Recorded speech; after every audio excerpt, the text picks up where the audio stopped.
തിരക്കഥാകൃത്തും നിർമ്മാതാവുമായ ശ്രീ വിനു കിരിയത്ത് നമുക്കൊപ്പം ടെലിഫോണിൽ. ശ്രീ വിനു കിരിയത്ത്, രണ്ട് പ്രശ്നമാണ്. ഒന്ന്, ഈ ലഹരി ഉപയോഗം അത് പ്രധാനപ്പെട്ട യുവനടന്മാരുടെ ഭാഗത്തുനിന്നുണ്ടാകുന്നു. അതിൻ്റെ പേരിൽ സിനിമ പലതും പല ദിവസങ്ങളിൽ നീണ്ടുപോകുന്നു അല്ലെങ്കിൽ മുടങ്ങുന്നു. രണ്ടാമത്തേത് ഉയർന്ന പ്രതിഫലമാണ്.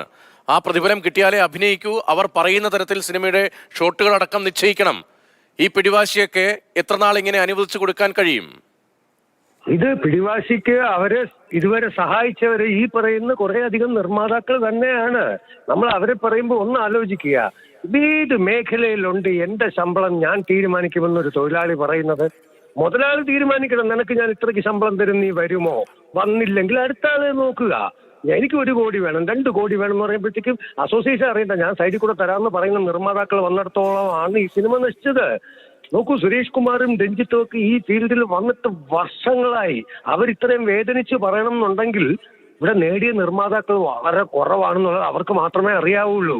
ഇവര് താരങ്ങൾ, നമ്മൾ ഈ താരം എന്ന് ഇവരെ വിളിക്കരുത്, ഇവരൊക്കെ അഭിനേതാക്കളാണ്. എന്ന് താരം എന്ന് ഏതോ ഒരു നിർമ്മാതാവിന് അങ്ങനെ ഒരു ബുദ്ധി തോന്നി നിങ്ങളുടെ ഇഷ്ടതാരങ്ങൾ എഴുതി തൊട്ട് ഇവരങ്ങ് തിളങ്ങിയവരാണെന്ന് വിചാരിക്കുന്നിടത്താണ് കുഴപ്പം.